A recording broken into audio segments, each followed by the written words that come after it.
Welcome back, true believers. Heroes for Hire Comic Club channel. I'm Matt, your host, and we have a episode 5 of Comic Conversations. Today, my guest, he needs no introduction, but I'll introduce him anyway. He does a show with Chris the Comic Vet on Saturdays. I already screwed up. Saturdays at 2 p.m. I think it's 2 p.m. Eastern. He can correct me when he comes on if I screwed that up. I almost said Sunday. But he's involved with Comics Curing Cancer, which is a great cause. I've lost a lot of people to cancer, so it's in my family, so it's a good cause that is really near to my heart. It's going to be we'll talk about it later. But without any further ado, here is Rob Stax of Comics. Here's Rob. Hey, buddy. Oh, he's there. We have arrived. All right. I hope you're having a good day, a good evening. I'm glad. I appreciate you coming on today. No worry, man. Good time. Here we'll say hello to a couple of people who stopped by. Looks like we got Nerdy Geek. He's been here. He got here early. He was like 8:14. So, hey, buddy. We got Legion of Comics. Hey, man. Hey, Mark. And we got DJ Links. It's hashtag henchman. So there you go. Let's go. All right. Well, we'll just go ahead and start, I guess. First off, you kind of say like this. I know when you ask your, here we got Comics Embraced is here. Hello, Comics Embraced, the cheap comic collector. That's my friend Robert. I guess I kind of stole this from you, but how did you get into reading, collecting comics? Like, what is your comic book origin story? Yeah, so I'm a little bit non-traditional compared to some of the folks. I mean, a lot of people I talk to, their origin is they started young and then they have a hiatus and then they come back. I, however, didn't get into comics. I mean, I watched cartoons of comic book characters growing up when I did, but I didn't read comic books. My parents, I don't know if they didn't care for them, didn't like them, whatever, but I always did, like when I would read Boys Life magazine or whatever, or any kids magazines, I would always go to the comic strips within those. But it wasn't until college that I actually started reading comics. I went to a military college, so we had no privileges when you first get there. Everything's regimented for you, and the second they give after Thanksgiving, when you get recognized and you become an actual member of the university's corps of cadets, you suddenly have some freedom and get to do some things. And one of the things when I went down and reading was one of those, for pleasure, not just your textbooks, was one of those things. And when I went down to the bookstore, they had a couple spinner racks there. It kind of caught my attention. It was 1992, 92. 92. That's what it was. And it was this shiny, foily books on the rack. And there was a Spider-Man 2099, #1. And I was like, shiny. I know Spider-Man. Spider-Man's a character I'm interested in from watching cartoons and stuff. There was a #1. That seemed like a good place to jump on. Let's see what this is all about. And then I started reading that. That's how I started reading comics, and that's how I got into 2099 universe. Was a gateway drug there. And I would read for several years. I would read and I collected Spider-Man 2099, all the 2099 universe. I got into Wolverine and Fantastic Four. Those were like my big ones. I didn't read any DC stuff. Every once in a while I would pick up some Image, like some Shadowhawk. I would read some of the Killer Instinct, Wetworks, Leonard Nimoy's Primordials is one that sticks out at me for some reason. Oh, I have a couple of those comics. Yeah. Yeah. So I would pick up some of these books like that, and I had a couple short boxes, and then I was of course reading the regular Spider-Man run, and then frickin' Maximum, the whole Clone Saga began. Oh yeah. And it was irritating me. And then Maximum Clonage happened. And Maximum Clonage was such a horrible, horrible storyline that it literally, I was done. I stopped buying comics. I sold my entire collection of books I had. I think I had like 3 short boxes or something, and I sold them all for $100, and was happy as hell. Even though I wish now I hadn't, of course, because there are Yeah. a few books in there that were decent, but anywho, I was out, and I stayed out of comics then for quite some time. Ironically, I had comics still once I got married. My wife brought comics into the marriage, Oh. and for many years we moved her long boxes from one place to the next place. She never really opened them. She kept saying, "Oh, there's like New Mutants in there. There's all this X-Men books in there. There's the whole Transformers run in there." All these things she kept saying, but sure, whatever. Fast forward to we had our son. Our son started getting old enough to start having interest in reading around he was 7 or so, and wanted to get him to encourage more reading. And so I said, well, maybe comic books. He was really into the Avengers and stuff. So we went down to the comic book store and found some Iron Man and some Miles Morales Spider-Man books and whatnot. And Star Wars comics Star Wars had just launched Darth Vader and Star Wars series. So they got those back. And so we went and picked those up. And as long as I was picking up some books for him, I'd pick up a couple books for myself, check and read all the books that we're buying for him. And that's it. And after that, I've been back in comics since. He quit a long time ago, and I just kept going and expanding. And New 52 got me back into DC, or got me into DC. So for everyone who wants to knock the New 52, it did serve its purpose. It served as a jumping on point for me and got me in. That got me pretty interested in it. We got a question from Aaron here. He says, "What year did you get back into comics?" Well, it was about Avengers when it came out. That's about 2012, I'm guessing. Yeah, well, I'll tell you because I can look in just a second because it's very easy to market for me because I can go to the Star Wars when they got when Marvel got Star Wars back. Yeah. So if I look at Star Wars, Darth Vader, or Star Wars Volume 2 was 2015. Okay, so yeah, I remember they were always around for me, but like I was telling you about what happened when I lost my collection. I don't want to get into it. I've told it several times, and I kind of get. But they always had comics in my life at some point, even if I didn't. When I was a kid, my dad would bring them from the PX when he was in the National Guard, where they go on maneuvers. And but I didn't bag and board anything. I had no short boxes. They just laid around. Yeah. There, I read them to death, but it's always interesting to hear. Everybody doesn't always come to comics the same way that other people do. So it's okay. Well, this one kind of it makes sense. Actually, I just didn't realize it was actually that late because 2015 means my son was older than 7 when that happened, when he got it, when we started getting into it. But I mean, yeah, whatever. That's about legit. So I've been back in comics for only about 9 years, I suppose. Well, that's awesome. What do you? This is kind of the same. I don't know. Yeah. What are some of the things you love about collecting comic books? My ability to feel better than you. No, just kidding. Isn't that what it's all about? I don't know that there's a lot of things I hate about it. But ultimately it feeds. I do have compulsive disorders to on a mild level.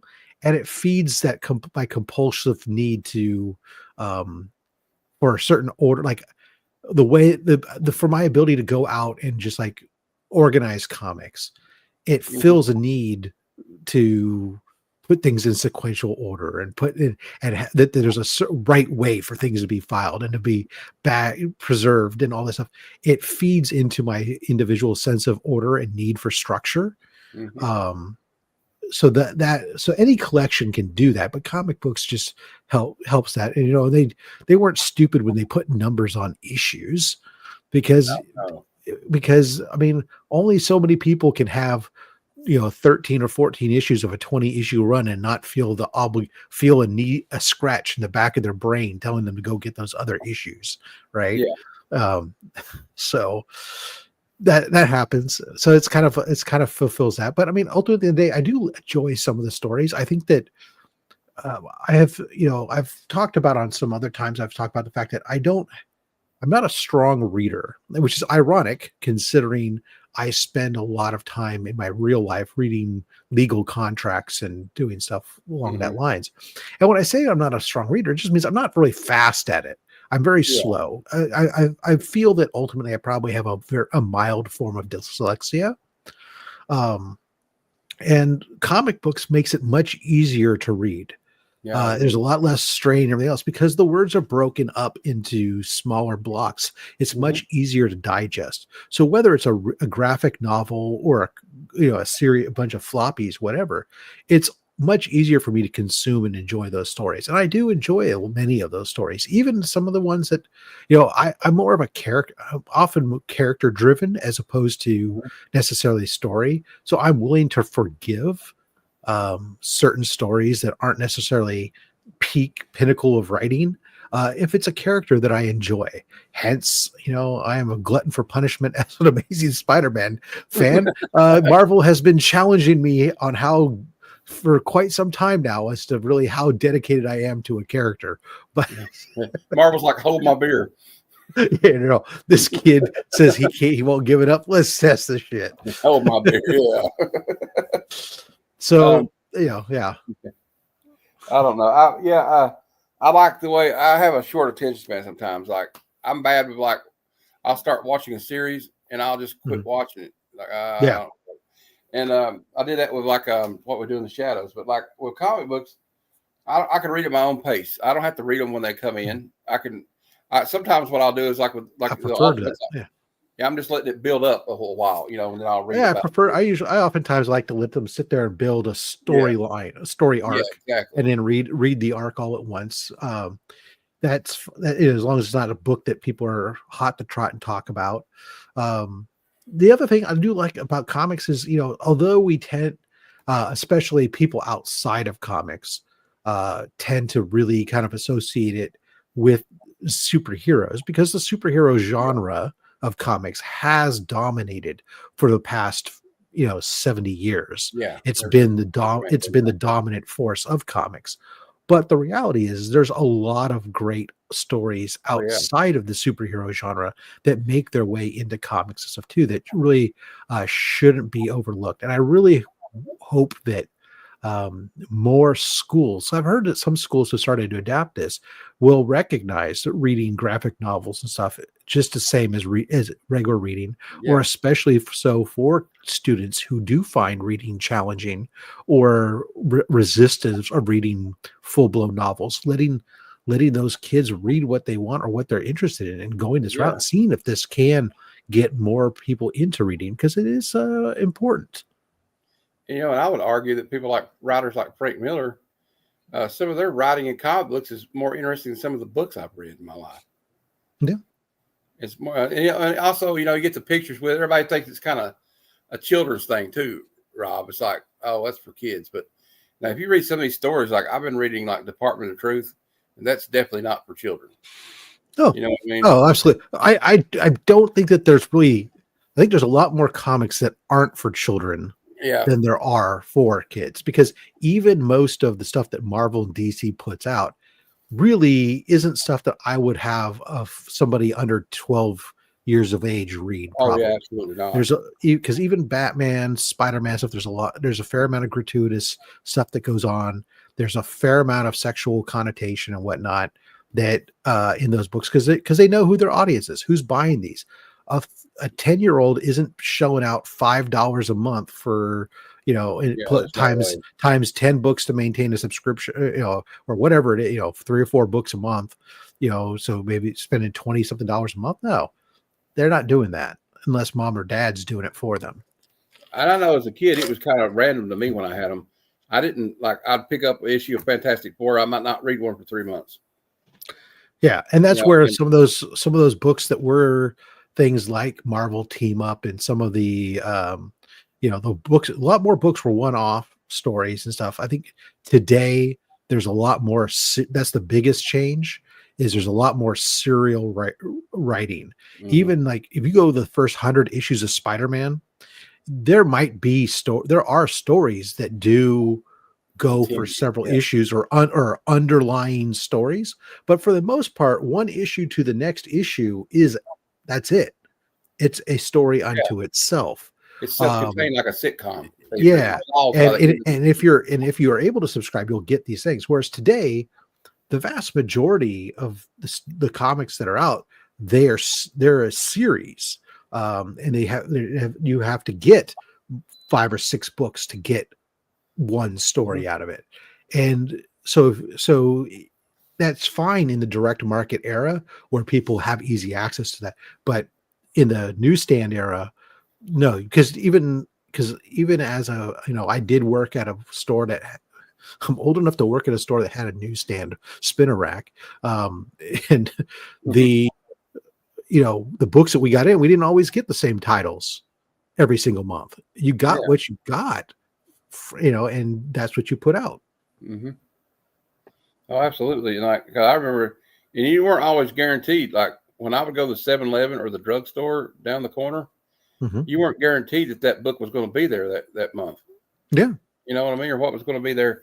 So it was kind of sporadic. And also, as far as I remember, like I was a little bit young for my time, but from what I've seen as the history of comic books and Marvel, like they didn't really have unless it went if it went more than 2 issues, they didn't really do that until like the Kree Scroll War or like the Korvac saga. I remember it was like 6 or 7 issues or 5 issues. But Yeah. The only way you could get those get it consistently, that time period was subscriptions. yeah, And I had, even in the 90s, I actually had Marvel comics on subscription just because it was easier than getting to going, an LCS still, even sometimes in the 90s. yeah, But nowadays it's, I don't yeah, know if you can subscribe now. I think all your subscriptions are through comic book shops. I don't know that you can get a direct yeah. Or like other than digital. I go through my comic shop. Well, I don't have a local comic shop. I kind of live in the boonies, I guess you could say.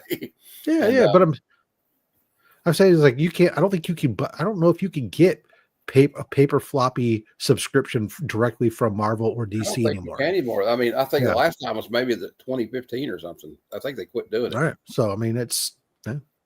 I'm not sure. Maybe somebody in the chat can let us know. We got Brother John. How you doing?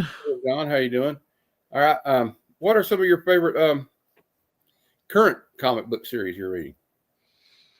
Right now, so I never would have believed this, but Transformers No, is probably the single biggest book right now that like when it's in the first thing I want to do is read that book. Daniel same Warren here. Johnson is just I heard everybody talk about I did not read Do a Powerbomb. I didn't read um whatever the Falcon book Murder was, Falcon, Murder Murder Falcon. Falcon, Yeah, right? But I heard everybody talk about them and how great they were. And I was all right, okay, cool, whatever. And when he came over to Transformers, I was like, there's so much hype into it. So I was like, okay, I'll read it. And right at that first issue, it blew me away. I mean, we're killing so and so, we're doing this, we're doing that. I'm like, you know, Prime is nobody's safe. stepping. Yeah, nobody's safe. Prime is stepping on a deer, going, "Oh, your planet is squishy." It's like, this is awesome. And then later on, we get stuff like freaking Transformers with PTSD and all kinds of other stuff. It's like, Yeah, dude, this is freaking amazing. I'm all in on it, and so I love reading that. Ultimate Spider-Man is another big one for me that I love showing, not only because I'm a huge Peter and MJ mark. I think same here. they belong together. They need to be together. Peter is better when he has MJ, and MJ is probably in comics when you go back to volume 1 of Amazing Spider-Man and into a little bit into volume 2, her she is probably the bigger superhero in reality than Peter is. Peter may go out there and do the stuff, but when he comes home and whenever he feels he can't do it, he can't continue on, or he's devastated about something, she's there to pick him up Yeah. and rescue him and get him back out there again to face more. Absolutely. I'm surprised that Marvel has this edict that they can't get back together as a Yeah, I don't married understand couple, because not only do the fans want it, but it was arguably a great demonstration of a solid, healthy relationship. He wasn't lying to her anymore, hiding this or that. She knew he was. They were upfront about everything. They sat down, they talked. He expressed his feelings. There were all these different things that they tell you should do. Hell, if anything, you could almost say, except that they weren't gay, you could almost want to, if you want to use the term woke, you could say, that it was at that time. Yeah. Nothing wrong. There's nothing wrong with it. It was beautiful. Why mess it up? They did. Ultimate Spider-Man, I have them back together again. Again, they seem to be having a pretty good relationship there. They've got kids. I love that. I love this aspect of him learning his power set and stuff again. And I love how him and his daughter had a little secret there for a while. Oh, yeah. I mean, just the interaction with the kids is great. They're and the fact that they've been able to do, I haven't read the last 2 issues, so I have to get caught up. But the fact that they were able to do a slow build on the story here and do this character development, and not just simply, even though they're characters but you don't know, it's like we slowly introduced some bad guys, but we didn't really introduce villain after villain after villain to overwhelm everything. Instead, we're just doing a slow burn on this. Some of those books were nothing but conversations, and you know what? I didn't dislike them because it was done well. So that's another great one that I'm all in on. And if I pick a third of active, I love the whole Energon thing. The way they got the G.I. Joe incorporated with Star Wars. I mean, Transformers now, Star Wars. Yeah, I haven't really dug the G.I. Joe as much, but I'd probably say, you know what? The other one I'm always in on, I always love the Bat family. And so I do like Batman. I'm not talking about the absolute stuff, just the regular old Batman stuff. I do love that stuff. I think that lately the Batman and Robin book has been great. When the interactions that he's had, I love where Damian and Bruce have come right now as a relationship between them, and the respect that they seem to have is really good. I do enjoy that quite a bit as well. Yeah, and that's why I read that Batman and Robin one, is because I like to have both him and Damian together. I read the Batman, but I'm hoping that they pick up Chip Zdarsky, or I can't say his name sometimes. It leaves. I hope they find somebody to pick up the slack. Okay, this next one, I don't know. Some people have had trouble with this one. You might not. Why did you decide to start a YouTube channel about comic books? Yeah, I don't know. That is interesting. So when I was doing this collecting and stuff, and I started, I think I had a YouTube channel, but it had almost nothing on it at the time. And I wasn't really producing content. And then during the pandemic, I think, like many people, I was looking for something to do, filling my time. I was getting more active in collecting comics. I was finding more videos on YouTube of comic book stuff. And, while I wasn't a guy, and I still am not a guy who produces in-depth hard-hitting comic book content, I'm not going to deliver, these are the books you should invest in, or, oh my God, the comic market is falling. I'm not any of those people. I'm a guy who opens book boxes, and that's about it. Hold on. So you had to talk to somebody, guys. My doorbell is ringing, and I'm trying to get the kid to answer the doorbell, but he's not. I hope. Let me see if there's somebody standing there. Okay. Oh no, he's coming out of his room now. Brennan, the doorbell's ringing. Can you get it? Yes. Sorry. Oh, no problem. Hey, life happens. Anyway, anyways, early on I was sending some stuff off for submissions, and I saw other people unboxing stuff, and I was like, oh, you know what, I can do that. Let me try it. What the hell? And so, just for fun, I started spinning up a few videos and recording some stuff in my garage, and I thought, yeah, I don't know. I thought maybe I'll quit. Because I wasn't I was getting any traction. But it's not that. How do you get traction? You know how it is when you start off and you got like 10 subscribers. You're like, oh, you can't even believe that 10 people even subscribe to you to begin with. Especially like I'm opening boxes. Ooh, yeah, same here. But at the end of the day, I was getting ready to quit, and then all of a sudden I got reached out. Somebody pinged me on Instagram.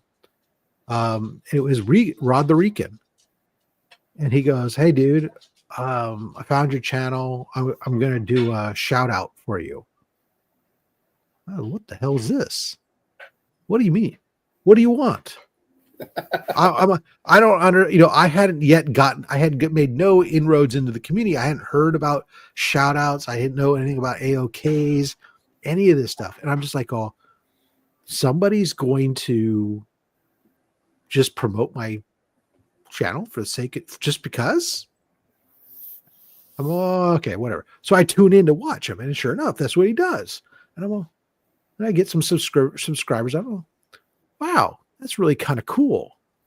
And then, like another month or two later, then Small Town Collectibles reaches out to me, I think somebody else. Actually, Small Town Collectibles didn't even reach out to me. Somebody else reached out to me that was spotlighted in his Thanksgiving Day video or something, and said, "Hey, we both got shouted out, and I'm subscribed to your channel now." And I'm all, "This guy, what?" So I go back and I find this video this guy did, and look up, and sure, here it is, no shout out. Oh, damn. These people are nice. This is a cool community to be in. These guys are willing to help promote each other and stuff. And that really then turned me on more to getting involved in the community, not just creating stuff, but then showing up, being on other people's channels, getting in the chats, talking with other people, getting to know people in the community and get involved was both Rod and Jimmy Dean, Small Town Collectibles. Now, Rod's back from his being gone for a while. Jimmy's no longer doing content, but he's still a friend, and it's great to see in this community people still that are doing that and supporting each other as much as and that's where I really get sad by some of the drama stuff that goes on, is because my experience of the comic book community online has been not that negative, not that let's eat each other, but instead let's support each other. And that's what I really enjoy the most about doing this and why I keep doing it. Yeah, mine's all similar. I kept wanting to do. I started watching, I guess at the tail end of the pandemic, like, because I started getting back into buying comics and reading them, and because I had a big collection with my uncles that were it was kind of left to my mom, and she needed some extra money, so I helped her sell it, and I discovered Whatnot. I started selling Whatnot, and I sold to somebody. I don't know, you've probably seen his videos before. His name's a Cheap Comic Collector. He's probably in the chat right now. Hey, Robert. His name's Rob too. I call him Robert, so we'll have any confusion. But and he bought some books from me, and his name on there is the same as his on YouTube. And I was going through the streams one night. I've never really been involved in a stream. I just would watch. I didn't talk much. And he's like, I said, wait a minute, did I sell you some comic books? He goes, yeah, I got them right here in the box. They came today. And I was like, hey, I live with my mom now when my stepdad passed. And I was like, hey, Mom, he's showing my comic books on YouTube, and then I started getting more into the streams. So that I discovered your Only Slabs channel. And I remember that's before I decided channel. I think my name was like username. I changed my username to Heroes for Hire Comic Club.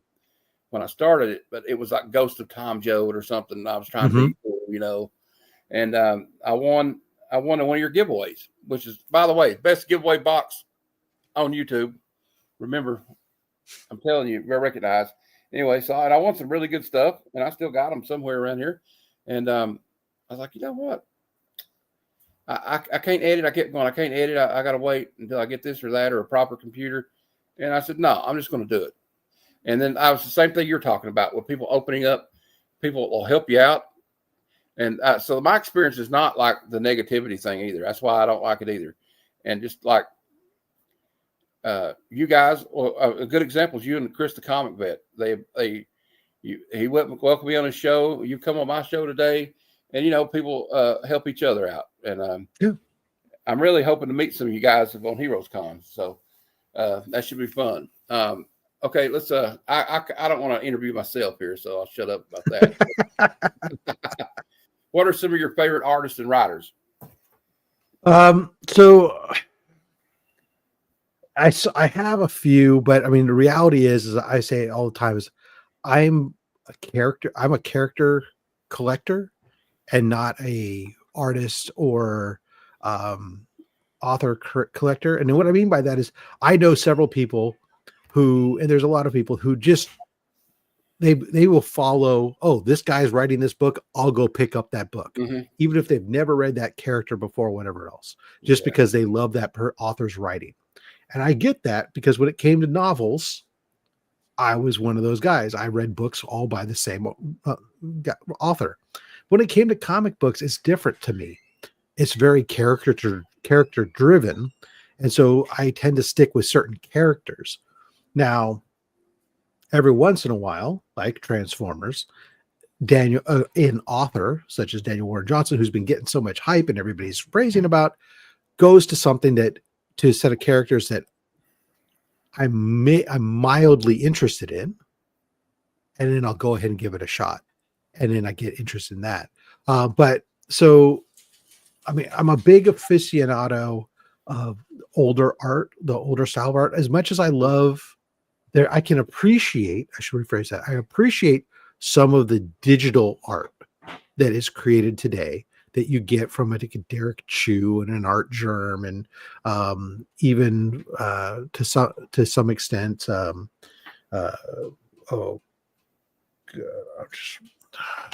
sorry, somebody, an artist that was in my mind who's just escaped me. I forget who he is, but or even some of the guys that they do, even if they do pencils today, but they do digital coloring and stuff. Yeah, I can appreciate that, but there's a different level of true appreciation I have for the older school style, true pencils and inks and paints and stuff that goes on, especially a lot of the Dell painted artwork covers and stuff are just amazing from their time.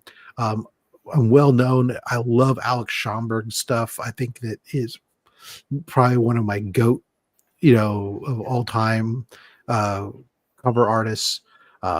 I love, when I talk about Spider-Man, there's been so many artists who've done it, but for me, it's John Romita Sr. When I picture Spider-Man, that's who I see in my head.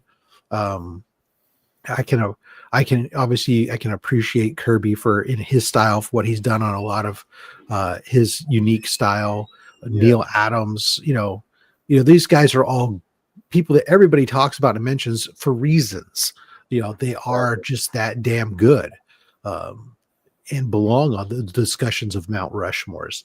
Writers, I'll be honest, unless they're writing right this moment for what I'm doing, I really am not very good at remembering writers. I think right now, especially the cover artists and they're the quarterbacks of today, right? They get all the fame and like almost none of the, they get all the fame of the team. The whole team plays well. They get all the the glory. Yes, exactly. They get the glory, right? But the writers, unfortunately, the writer is the one who gets all the blame, regardless of anything else. So, I don't remember them as well, who they are. That's what I love about having Chris on, on Only Slabs. He's much better at remembering names than I am. and some of the knowledge. And when I started off this journey, I really couldn't hardly retain any of that. And over these years, as I've done YouTube, I've gotten much better too. I always think it's funny when people say, "Oh, Rob is so knowledgeable." And there are things that I am knowledgeable of, but there's a lot of stuff that I feel very much like when it comes to writers and artists and knowing who wrote what or who did the art on this, that, which some people know, like, just like, some people know football stats about certain players really well. Some people know this. Some people know comic book writers and stuff extremely well. I'm not that guy. And no matter how hard as I might try, it's really difficult for me to remember that information. I don't know if I just don't care. Well, a lot of it's hard for me to keep up with some of those writers too. I mean, I know the big names, but I couldn't, like, you would think that given as much as I despise even the stories I dislike, right? Like the stories of maximum clonage. I don't even know I couldn't tell you who wrote that. Whoever it was, they're horrible. But somebody did it, and I don't who was the. I mean, somebody can. I know somebody will tell me here who was the one who wrote this damn stories that got MJ and Peter broken up. I can never remember. I know I've been told. I can't remember it. Maybe I black it out, whatever. But it's like you would think I would know. I have so much passion against those storylines. But even a storyline that I'm really into, like Court of Owls, I have to really struggle. I was like, isn't that Snyder? I think so. See, I think so. Yeah. So I mean, but it's like, unless there's something that's really active right this moment. And if anybody knows who wrote the Abomination of the Spider Clones thing, put it in the chat. I believe on like the old artists. Like I really started discovering like people like Nick Cardy here lately that I really didn't know much about. Yeah, Nick Cardy definitely underappreciated. I mean, even especially since you go back, like I've talked about recently, he did that whole run on Aquaman, which of course Aquaman's already an underappreciated character. Yeah, absolutely. That if you wanted to get some amazing Silver Age comic covers, collecting that volume 1 run of Aquaman, getting a bunch of they're not that expensive. There's a handful of issues that are, but they are phenomenal covers and well worth making a run on. And he did some great ones with Superman too. There's one that's got Star Sapphire on it. Yeah, he did. It's an amazing cover. I've got it in my cart. I hope nobody buys it. If you see it on eBay, don't buy it because I'm trying to get that one when I get paid. But anyway, but like guys like well, my uncle, when he passed, he had a bunch of Bernie Wrights and stuff, and stuff by Frank Frazetta and Dave Stevens. And I was like, three artists that right now you put their name on a cover and it makes the book $20 to $50 more. Yes, just instantly. Easily. Yeah. And but that was a great. Of course, I'll digress. I got to hear. We could sit here and talk about artists all day, probably. Yep. Maybe not. I'll probably run out of artists. We kind of went over this a little bit, but we'll let you talk about some more. So we talked about artists and writers. What are some of your favorite comic book characters? I know you've named a few already. Spider-Man, Spider-Man 2099. Yeah, so I'm a first and foremost a Spider-Man Batman guy, right? Yeah. So Spider-Man, and then obviously from there you get a lot of Spider-Man characters that you spin out of those books, from a lot of the villains like Doc Ock and Green Goblin and stuff to, of course, other heroes such as Spider-Gwen and Venom and such like that. And I do well. What's funny is I collect Miles Morales, but I'm still not a huge fan of Miles Morales, and nothing against him. He's representing and speaking a different demographic age-wise than I can relate to. Whereas, Peter, especially like an Ultimate, I really equate to a middle-aged man with kids. Mm-hmm. Well, yeah, I mean, I always say that about the Spider-Man for younger people is really definitely Miles. That you can tell that the Yeah, younger, absolutely, and it should great be. though. But yeah, but I agree. I identify more with Peter than I do with him. And that's why I think that Marvel is trying for Peter, trying not to have him married to MJ, is to try to make him more seem young, more appeal to a younger audience as opposed to whatever. When you don't need to, if you already have a Spider-Man for the younger audience, build one for the older audience, whatever. There you go. But you know, that was the thing that I think why so many people, when you talk about characters that people identify with, I think that a lot of older folks that our age and such, that they can relate to Peter because at that time when he came out as a character and he was a young high school kid or college kid, and he was nerdy and didn't fit in with everybody has some element almost where they can relate, where for some reason they didn't fit in or they were outside the group or whatever, or and those types of things made it very relatable as a character. Conversely, when I go to DC, I oftentimes say it's why I'm not a Superman guy, why I'm not a lot of their pantheon of characters. I can't relate to being a god, essentially.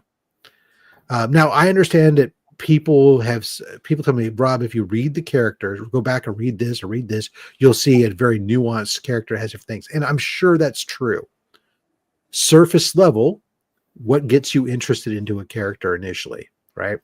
And the way that, because my gateway into comic books has always been television first, right? Whether it was watching the 60s Spider-Man cartoon, the 70s Spider-Man live action and cartoons, the Justice League, or the Super Friends, all those things. Yeah. Those were my gateway to superheroes.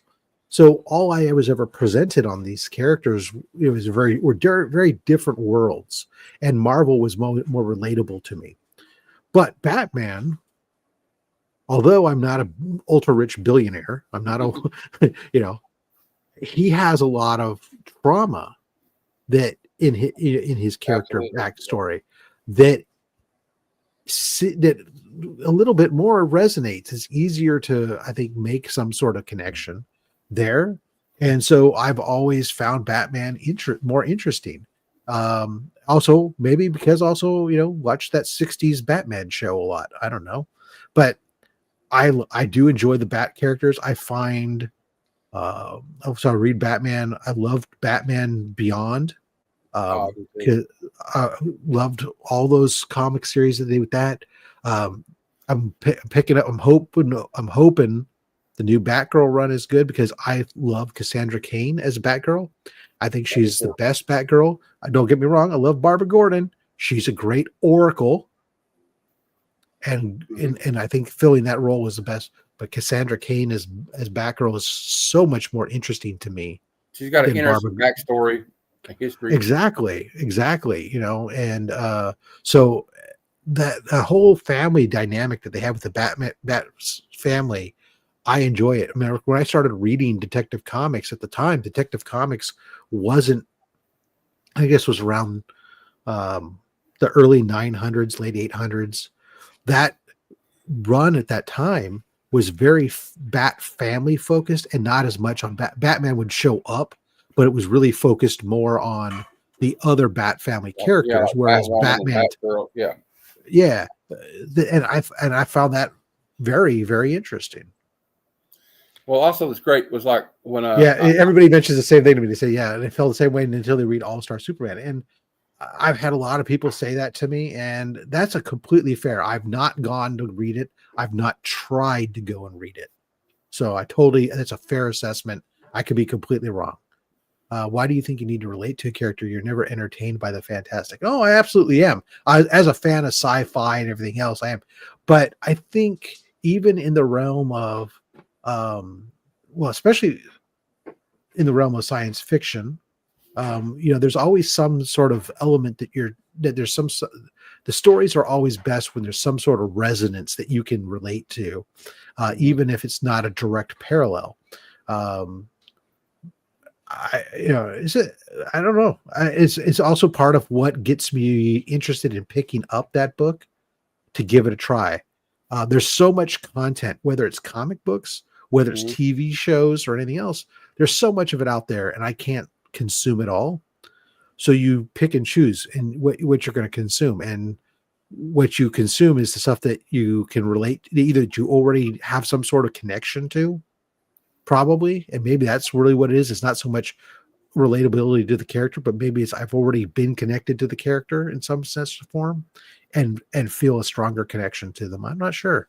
It's great. It'd be a great thing.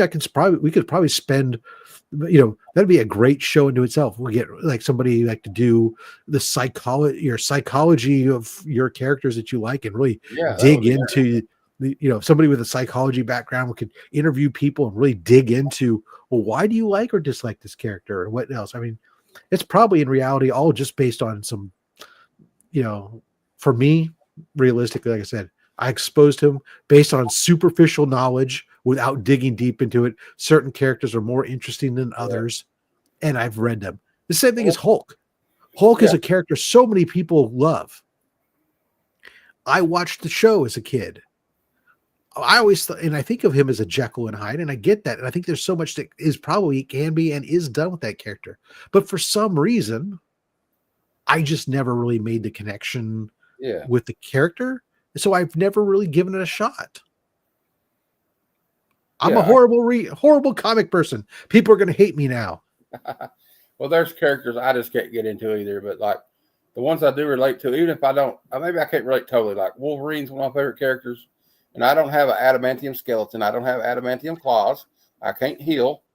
But I used to like him when I was younger a lot, and read and collected all his stuff because I just thought he was portrayed as cool. yeah, Seemed like a cool that's character. exactly. But also Uh, but when now he, I'm like, oh, I kind of be like used to be like that with him though. Like he's kind of was unapproachable. But once you get to know me, you're family. You know what I mean? Like once the X-Men got to know him, like if the crap hit the fan, especially like with Kitty, like I love the relationship between him and Kitty Pryde and Rogue and all Mhm. those characters. Like, I read the miniseries, Kitty Pryde and Wolverine. But yeah, I mean, I see what you mean. And I mean, that's why Frank Miller didn't want to write Wolverine when Claremont asked him, because he said this character is just one sided. Yeah, There's got and a little more it's depth to it. to the extent it's really weird. It's like I've tried for like X-Men, for example. My wife is a huge X-Men character, fan.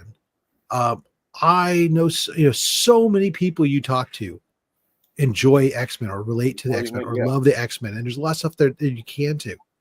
And so this kind of almost goes against what I'm saying, because there's so many characters there. You can almost everybody, you can find someone you can relate to in some Mm-hmm. way. But every time I've tried to get into the X-Men, and I've done it multiple times at different eras, I just don't like them for some reason. Yeah. I don't mind watching the cartoons, but as a read, I don't know what it is. I can't put my finger on it. I can't explain it, but for some reason, I just don't like them. Well, And see, so that's I the way I am with the move Fantastic on. Four. I Yeah, I know it's a I don't beloved blame you. series, but I just And that's what can't even get worse, into it. because Fantastic Four is a group that I used to love reading. Yeah, me too. You know, But I just, the from about the mid 300s to 500, I was a big reader of Fantastic Four. And when I got back into comics, I started picking Fantastic Four back up again because I thought, cool, I want to get into this. And I must have collected Fantastic Four for 2.5 years before I pulled the parachute and said, why am I buying these? I'm not even reading it. It was just like I couldn't dig it anymore.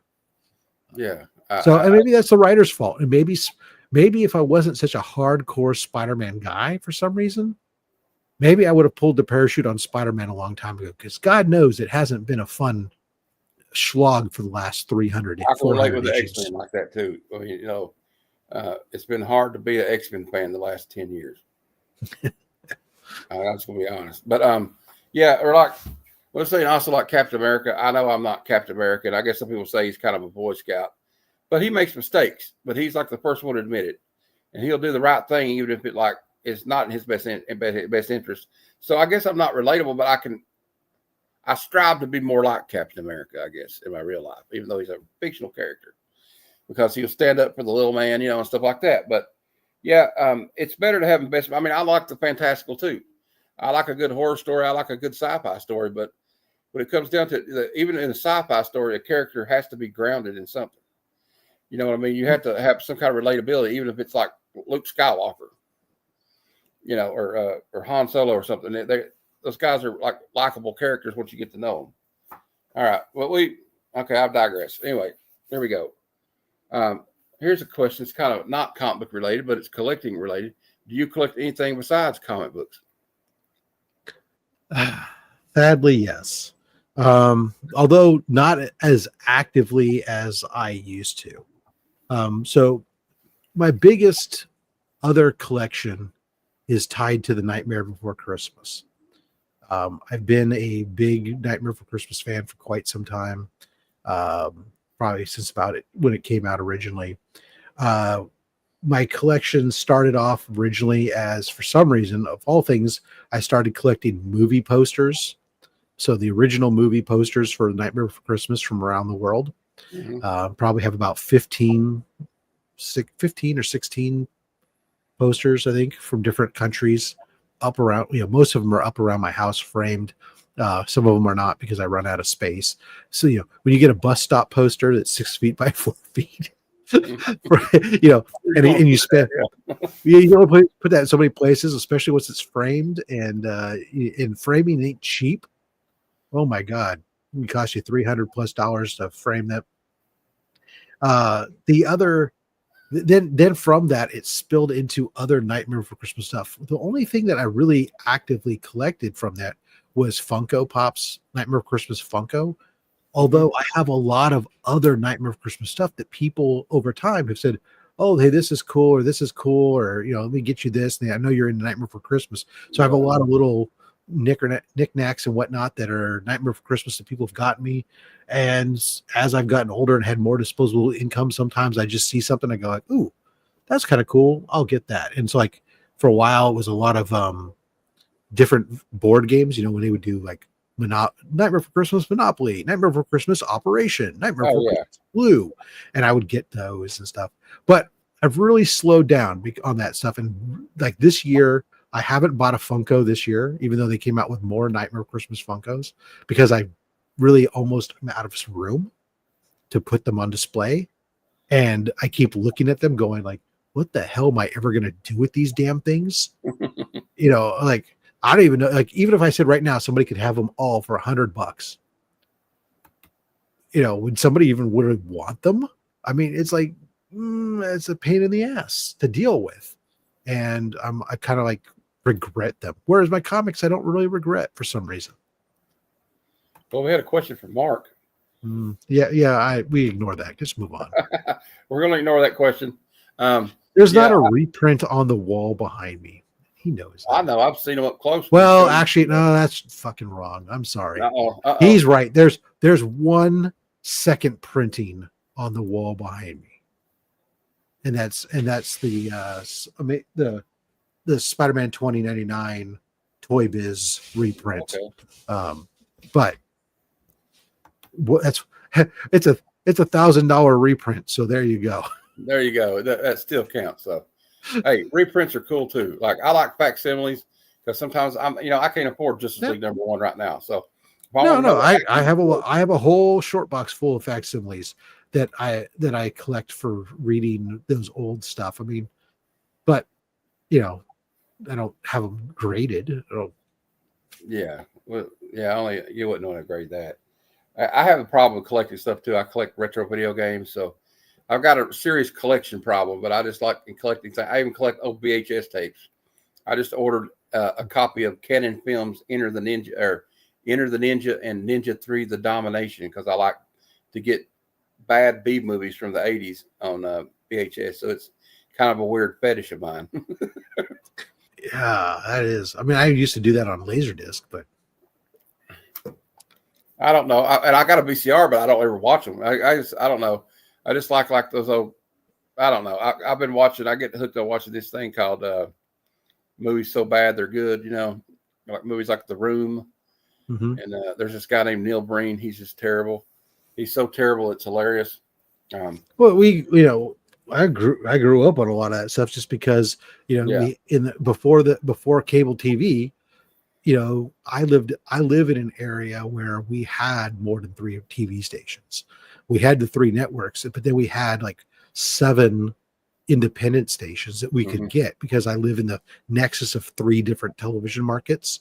Yeah. And those independent stations back then showed all kinds of reruns and showed these schlock movies because it cost practically nothing Yeah. for them to be able to get the rights to. There was a And so that's what you watched. Yeah. Well, there was a station I watched a documentary about. It was a station in Los Angeles called Channel Z, and they would show some of the most insane movies I've ever. I didn't watch the channel, but sometimes we'd get it on the. Remember the big oversized satellite dishes before DirecTV, and you could aim it in certain directions to get stuff in Los Angeles, or you could get a show in Canada. And I used to watch like these crazy shows on there, and I forgot about it until they showed the documentary.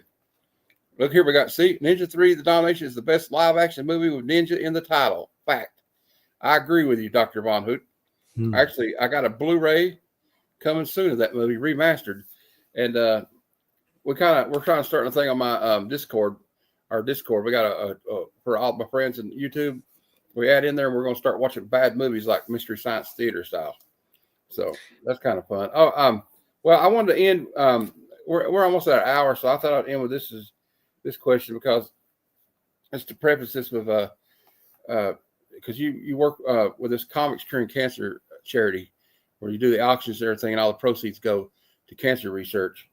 And of course, this week I didn't know her. I watched her videos. I really think she seemed like a great person.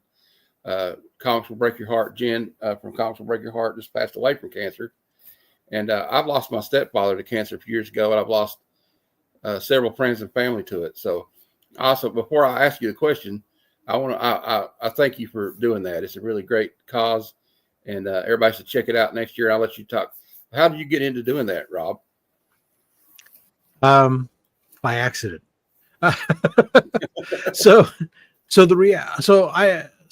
what happened is a gentleman went by the name of Cardboard Crazies. I believe this. I wasn't involved in his first year. He ran it in year 1, but I watched some of it, and I was a donor. And he had somebody pass away from cancer, and he decided to do a 24-hour marathon to raise money for the American Cancer Society. And he was using a GoFundMe type thing. Mm-hmm. And people showed up and started, were on him, and Roscoe and some of these others were on nonstop, and people were throwing up stuff to auction off, and stacker auctions and all kinds of stuff. And one of those that was heavily involved in it was the Rogue Trader, because the Rogue Trader's wife worked for the American Cancer Society. Okay. And so what happened, and then after the year 1, so Cardboard Crazy set out to raise $2,000. He ended up raising $8,000. It was amazing, very cool. The ACS decides, hey, we can make this a regular official campaign. But then in that second year, he ended up, his wife got pregnant, and he wasn't going to be able to do it. And people were, because of at that time, I was doing stuff I set up a connection with the Rogue Trader. He was doing stuff for me, and I was doing, I set up a deal with him where we were pressing and using my code to get a discount. And I didn't want kickbacks, because usually the way those things work is like, if you use your code, they'll get a discount, and then I get like a referral discount credit for everything. I didn't want any of that. Just like I didn't want to monetize my channel initially. But people said to me, well, if you don't, why just let that go? Why not do something for charity or something with it? And so that's why I said, okay, great. So we started with Rogue Trader. I started having him do a thing where he was going to donate to Comics Curing Cancer campaign. And then we started to figure out what was going on with Comics Curing Cancer. And people started asking me just because of my connection with the Rogue Trader. So I was asking him and if he knew anything. And somehow through that, I ended up getting the ball handed to me and run with, and try to decide, okay, well, if I'm going to do this, I'm not going to do a 24-hour marathon because I've done that and I hate those type of things.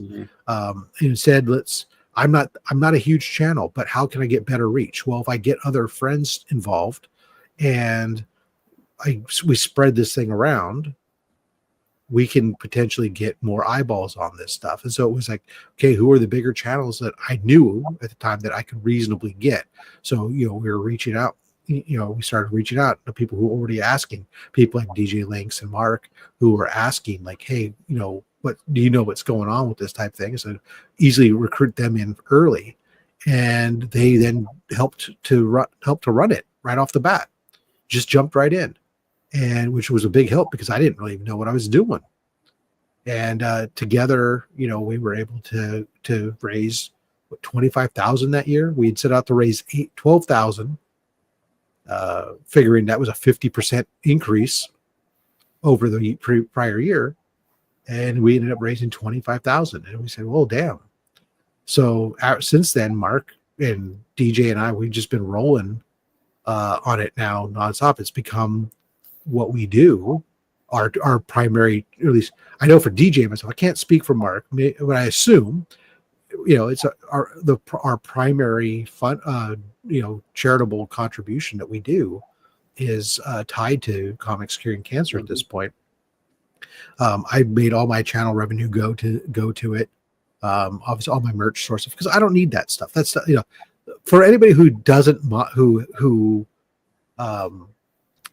doesn't have channel monetization, that thinks that somehow channel monetization is going to set you up to go big time, unless you get millions and millions of views, you're not talking about a lot of money here.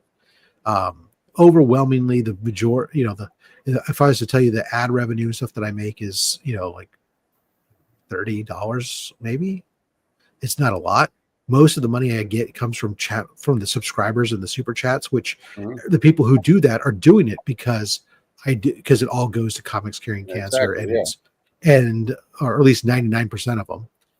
And it's been helpful to us to be able to make that, where we can support paying to ship all these auction items out globally and stuff, because with the ACS being our official campaign now, well, it helps us to get bigger eyeballs and get more trust from the community, because obviously I'm not asking you guys during that fundraiser event to pay me, go to my GoFundMe and contribute, and trust me, I'm going to give the money where I say I'm taking it, right?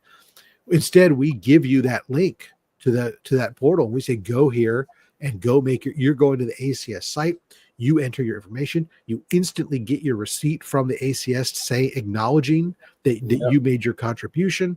It's all above board. I don't touch the money. I don't touch the money. Not one bit. But that also means we had no way to collect shipping charges on these things. And so that's where the channel revenue has really been helpful to us, and the support of people who are members of of my channel and do the super chats on Saturday. They're the ones who really make it possible for us to ship these things out globally. Our shipping expenses this year are over $2,000 for Comics Curing Cancer. So and that doesn't even count some of the shipping supplies and stuff, right? So that's where those people who are members of the channel and do the super chats, that's where they're so beneficial to us, because they allow us to cover that expense, and continue to put more and more focus into this to make this bigger and bigger. Otherwise, we wouldn't be able to grow it, because I would have a limit on how much I can out of pocket for this. Absolutely. Yeah. So the channel members make that possible for us to keep growing this, to keep making this bigger, so that we can do what we did last year. We raised $50,000. Right now, we look today, we're at over $57,000. Wow. For this year. We're trying to hit that 60K is our stretch goal. We got a couple weeks left. Will we hit 60K? I don't know. Probably not. But 57. I think it was let me look at it. What did I say it is? 57.2 something. I think it is. That's freaking. That's still amazing. Yeah. So thank you to everybody who's done that. That makes differences in our ability to do that. As we continue to try different things, we've, with the exclusive books, with us going out with the art books that we did this year, with us going out to Heroes Con and getting involved, getting more attention, getting more connections with more artists and stuff. All that stuff is great. And, it's the reality is cancer, sadly, everybody has a connection to cancer somehow. They have a story. And that's probably the hardest part about working with comics curing cancer as much as I do, is that when I talk to people and people recognize me with that or recognize the logo and I'm talking to them at convention stuff, it's them telling you their stories. Yeah. And it's great in that we can make those connections, but it's unfortunate because those are always sad stories. Yeah. I mean, there are some that are good. Oh, my wife or my sister beat cancer or had breast cancer and beat it. And those are great, but it's sad still that they had to go through that. Yeah. And I'm no fool when I do something with this charity. It's like, I'm not expecting us to cure cancer. That'd be great if we did, but that's unlikely. I would love, though, to see us get to the point where I can meet somebody and they go, "What's cancer?" Yeah. One person not to have a story. That would be a start. That's the first step I want to take. Well, maybe the donations won't cure it, but it could give somebody a little help on their way. It does. Okay, that's the thing, right? So the American Cancer Society is great in that the funds that we're raising, not only does it go to cancer research, but there is patient advocacy. There's cancer, there's awareness stuff, but there's also support for families that are going through fights with cancer, stuff that go on with that stuff. So it's multifaceted in what they do. And so I'm happy to be, to work with them, to part with them. I'm so happy. The way the community, that's been mind-boggling.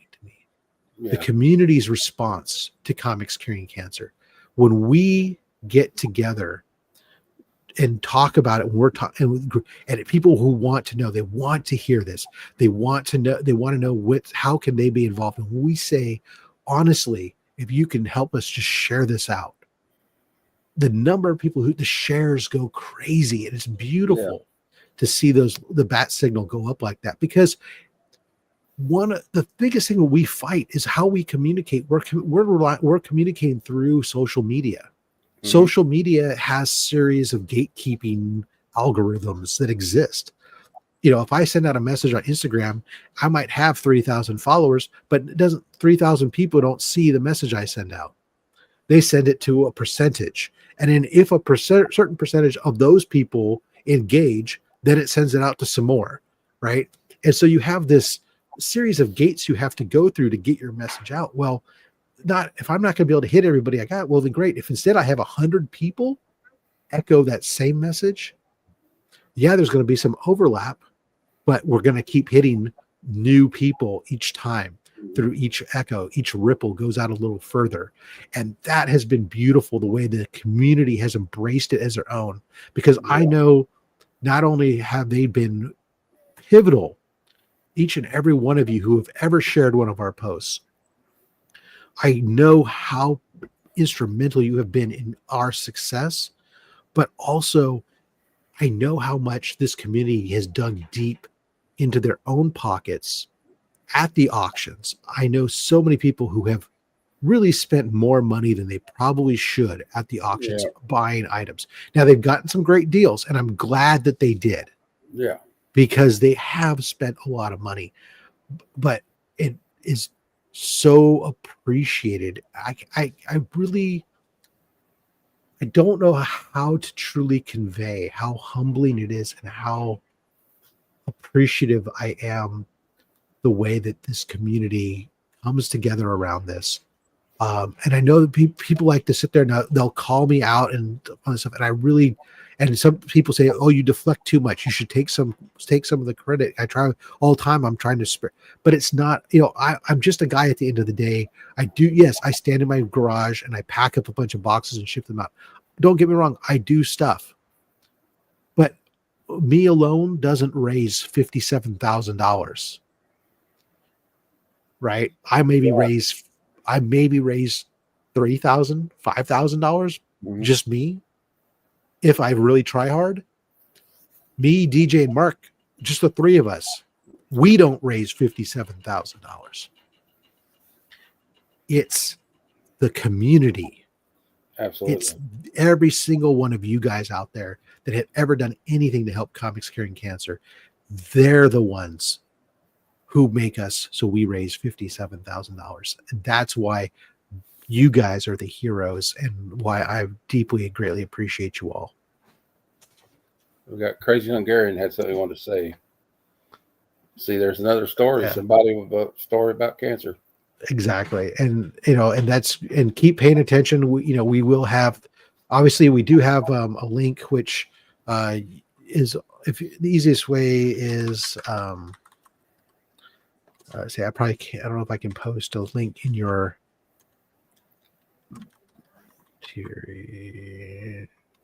shit. Oh.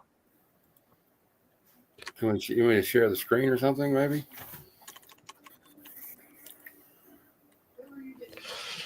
I was just trying to go real quick to. Oops. I just want to say real quick while you're doing that, it's also inspired me to want to try to. I'm only in the thought stages of it right now, but where I got muscular dystrophy, I was thinking about doing some kind of charity thing for the Muscular Dystrophy Association. Maybe you could just take the link that's in the private chat and post it, because I can't drop it in the group chat, or I can't drop it in the chat. But so what's going to be dropped right now? This is the link tree to Comics Curing Cancer. It includes information about what Comics Curing Cancer is, but also has the link to donate, as well as any of our Comics Curing Cancer gear, our exclusives, any of that stuff about Comics Curing Cancer. That has all the links there. Follow us on social media.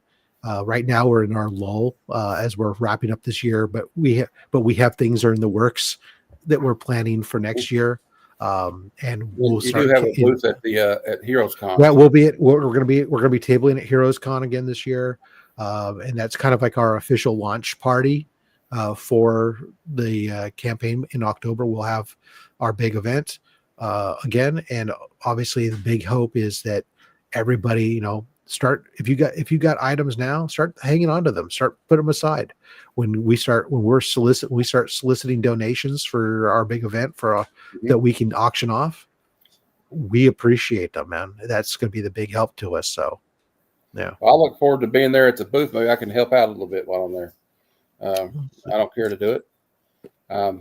It's like I said, there's not many people out there. Cancer has not touched their life in one form or another, and I think it's great what you're doing, and it's great that the community is responding the way they have. Yeah. And hey, maybe it'll give you maybe next year you get 100,000. Who knows? Yeah. I tell you, given the amount of effort it takes to hit the I think again, we're close. I think that 55, 60K, that's without major changes in what we're doing. I think we're kind of at the limit of what we can do. Okay. And the reason for that is, there's only so many eyeballs that are watching the auction. We need to get even more people to watch it. That would help. But also, we need those more eyeballs also equate to more dollars. Right now, we have, again, bless you all. I know we've tapped out what our base is able to spend, especially since we're doing 3 days of stuff.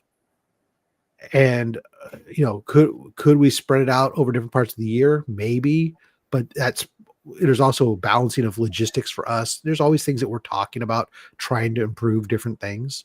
But there is a certain critical mass that unless we get a ton of essentially new money coming into the auctions, then there becomes a certain cap that you can actually raise from your source space. Yeah. So, but let's be honest, raising when if I tell you that, hey, we raised $57,000, that's not anything to sneeze at. No, that's a huge chunk of money. I know the ACS, is always amazed by it and reaches out to us and is so thankful for it. And when you tell people that that's what you've raised, it's very legitimizing. Because I can talk about comics curing cancer when I talk to artists and I'm trying to get artists involved in what we're doing. I have two advantages. I can say not only are we, when I talk about it as we're an official campaign of the American Cancer Society, not just some weird thing I'm doing. Yeah. But then when I said, look, over the last 3 years, we've raised over $132,000 over the last 3 years. That's great. That's phenomenal, actually. So there you are. Well, Rob, before we go, do you have anything you'd like to promote? As always, I always love to promote Comics Curing Cancer, but we've been doing that for the last 10 minutes. So the other thing would be, of course, my channel. Hey, check me out at robs.fatstacks here on YouTube or on Instagram. You can see me there. I do shows mostly Monday unboxing, oftentimes a Thursday video, usually some other sort of tangential unboxing stuff. Every once in a while, product reviews and such.